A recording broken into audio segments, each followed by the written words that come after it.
Travis, the KO King. It's 5 fights now, 5 wins, 3 stoppages. Yeah, and 2 off the belt, mate. I know. Lost 2 on the belt. Yeah. Going for number 3 on. It's the 2nd of March. That'll be a week on Saturday, mate. Down Bolton again back. That's when like that'll be first stoppage. Debut. So hopefully we'll keep that run up. And you were telling me you boxed there as an amateur and won there as well, so it was like home from home for you. When I can remember, that was where I had one of my first schoolboy championships years and years ago. Yeah. Well, like 15 years ago, 16 years ago, something. Long time ago. Showing your age now, kiddo. A long time ago. Because you're the daddy of this gang, aren't you? I am, I'm the elder.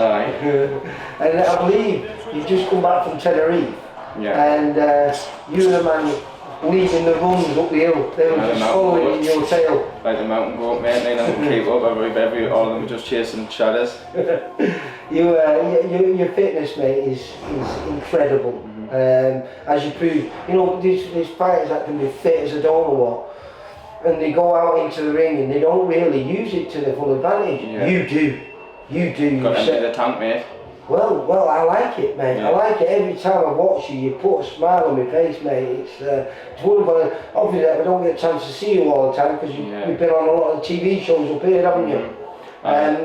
But last time you stopped a little guy who I know, Mikhail Sofas, little Ukrainian kid, and silly hard man. I think prior to fighting you, he'd only been stopped twice in nearly 40 fights, and he's a hard man. It was really hard, mate, to be honest. I know he was small, so I probably shouldn't have been boxing at welterweight, like, to be honest, but it was a little wide thing and his head was hard as out. He is. Originally I was meant to fight 6 rounds, but like I said to you just before you started the camera there, says Steve came in the changing room and he says that they'd knock the paperwork up or something, so the insurance purposes couldn't let him box for 6 rounds, so obviously it was 4. And I went, Steve, I'm not bothered if it's 4 as long as I'm getting paid the same. And he says that'll not be a factor. I went, well, that's just worse for him because now he's going to get a harder 4 rounds than what he would have gotten 6. And turned out obviously he did because I stopped him in the 4th round. So. Well, I've said to you, you're slipping though. You're slipping. It's getting later and later on it. Yeah, because first stoppage was the 1st round. Yeah. Then I think it was a 3rd round with Jamie McCarthy, wasn't it? Yeah. Yeah, and now 4th round. So you've got to start doing these 6 rounds 5 or 6, to make sure you can keep this run going. It'd be nice to get the rounds in early. Like obviously I meant to have the last 2 fights I meant to have should have been 6 rounders. Obviously the last one I know was only going to be 4 because of the paperwork scenario, but 2 scheduled 6, do you know what I mean? And I'm never getting the rounds. So you had 165 amateur fights. Right. You've done more rounds than most people will ever do in their life. Yeah, I agree with you, like, but like I say, it would be nice to box that like 5 or even in the 6th round. Obviously everyone wants a stoppage, but I wouldn't be bothered if the stoppage came in the 5th or 6th round as long as I got it, do you know what I mean? But it'd be nice to see how that goes. Well, what's this fight on March 2nd? So that'll be a 6 rounder as well. It's alright. Yeah. So this was Jay a scheduled 6 round? It was me and I, yeah. It was supposed to be. So it's not your first one? No. But it might be your first one that you complete. That might go on the distance, He's a tough guy. He's been a bit of a danger man on VIP shows. He came to our attention quite a while ago. He's only a youngish lad, so he's your age. Yeah. But you know, I think we met him when he was about 22, 23 years old. Fought on one of our shows, fought all our kids. But he got a win over Tom Farrell. Yeah. He put Farrell over. And in fact, he first came to my attention against a kid called Joe Wood, who was very good from Liverpool. And he KO'd him in the 2nd round. You know, he's a tough man. I'll probably like to see him made them. Well, Steve mentioned that and says that he was struggling to get us opponents, obviously because I'm coming off 2 stoppages, do you know what I mean? So the journeyman's not really going to want to take a fight where the risk's worse than the reward, do you know what I mean? So obviously these are the fights that we're going to have to start tackling now, and he said that this might be a little bit early in a sense if that's not what he'd rather do, but obviously that's a position I've put myself in, do you know what I mean? So obviously I'm showing that I'm capable, I can progress quicker than what most lads should be, do you know what I mean? So I want to push on, I believe I can mix it with the very best, do you know what I mean? So obviously these last few fights I feel like I'm progressing and starting to show that, do you know what I mean? Yeah, well I think it was only 2 fights ago he stopped a kid called John Richardson, who was 6-0 at the time. Yeah. So you know, he's a dangerous man.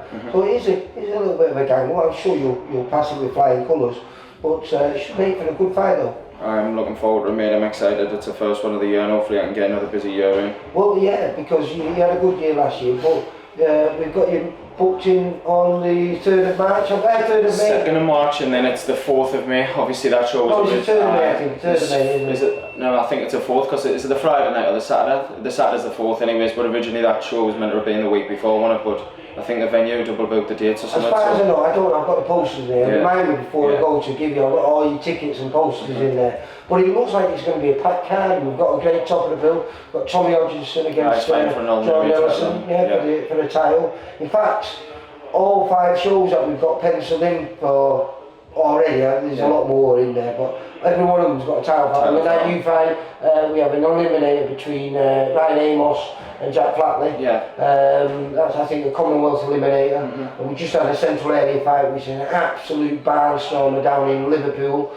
Then on the Blackpool show, where you've got your 2 stadiums fighting, the top of the bill there is another thing, light middleweight central area title fight between 2 unbeaten kids, both 6-0. So yeah, it looks like we're going to have a fun 2024, mate. Yeah. I'm looking forward to it, mate. Hopefully, like I say, that's what I've got penciled in for now. And obviously, there's a show back up here again in October, isn't there? Which is back at the Rain Arena as well. So hopefully, we can get maybe 1 or 2. How's preparation going then since Christmas? What have you been doing? Preparation's been really well, mate. I've been sparring a lot of local lads as well. Sparring Tom Hill. Tom Hill always gives us great rounds, and I've managed to get some good great rounds in with Troy as well. So. He's got a big fight lined up, hasn't he? He's fighting that Ishmael Davies. Yeah, I just spoke to Ishmael. We spoke about it in the video. It wasn't finalised at the time, but he said he's on the card. That's a big step up for Ishmael. I think he was looking for some self-pass bond, so obviously it was ideal for me, do you know what I mean? But Troy for me is perfect as well, do you know what I mean? Doesn't really get much better than that in the North East, does it really? So I am off just getting back from Tenerife as well. So you know you are the fastest talker in the world. That would probably I'd struggle to understand all that. You talk as fast as you run, mate. Yeah. But like I say as well, we're just getting back from Tenerife, so that was a mad mint experience. So yours is a real time, not like the rest of them, which is all sunbeds. No, that's probably off the sunbeds as well, to be honest. But Tenerife was a great experience, mate. A bit different to the usual holidays, but nah. Did you make the hill easy? I thought, to be honest, mate, I thought the mountain was going to be harder than what it was. It was cold, but in terms of breathing and stuff like that, I didn't really notice much different, mate. But I feel like I benefited loads from it when I came back. I didn't realise how much fitness I'd actually gained, but definitely I felt. How long did you spend over there? It was only 5 days, mate. To be honest, I would have liked to have spent a bit more time, but I feel like. Is that something that you perhaps go back there again? I like that. It was just trial and error. Do you know what I mean? It was the first time that we'd ever done anything like that. We spoke about it for a couple of years now as a team. Do you know what I mean? So it was nice to actually get there. And Christmas, mate, it was January. It's freezing at work. Cold, dark mornings. Why would you not want to be in Tenerife? Even if you're not on the drink and you're training. Do you know what I mean? It was a great experience. It's good because you was a group of you out there, wasn't it? So it makes it a bit more fun, doesn't it? It makes the bonding. I know you're all bonding because you train together all the time, but you know when you go away, it's different, isn't it? Together, you're bonding more. Well, it was good, obviously, because Anthony's lads from Liverpool as well. Who was over there. That Peter White, the boxing coach, I think he lives in Marbury and stuff. So he brought a few of the young lads out with him.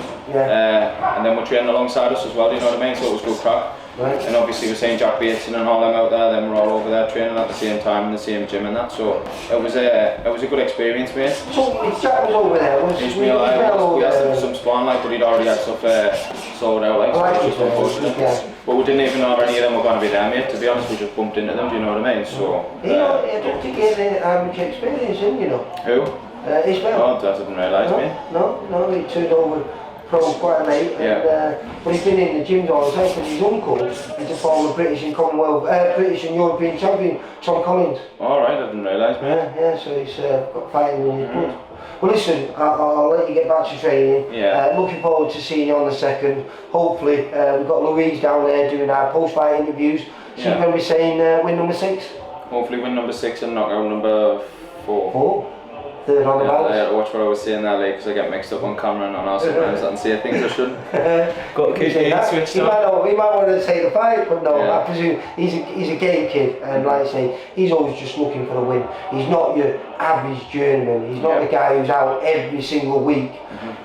He's not. He doesn't have to worry that, you know, if I have a go and I might get stopped, I'm losing 2, 3 fight money. He's not. He just comes every single fight. That's all he's focused on. This one fight, and if I win that, then maybe I get a better opportunity. So, Trav, I'll see you Cheers, on the thanks for second coming mate. again as well, thanks Bye, very mate. much, cheers buddy. For all boxing info, news and latest interviews, amateur and pro, across the north, click and subscribe. VIP Boxing Promotions. Also Twitter, Instagram and Facebook.